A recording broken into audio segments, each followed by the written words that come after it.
Yo, what's up guys? Welcome back to the channel. In today's video, let me share with you the best way to analyze Cash App spending trends. Alright, it's gonna be a quick one. We're not gonna waste too much time, so let's get straight into it. Now, the best way to analyze Cash App spending trends is to review activities with intention rather than frequency. Look at your transaction history weekly or monthly to identify patterns in spendings and income.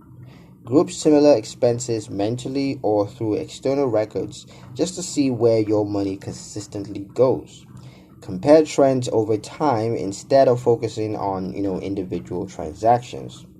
Use insights to adjust habits, to reduce waste, and to plan future spendings.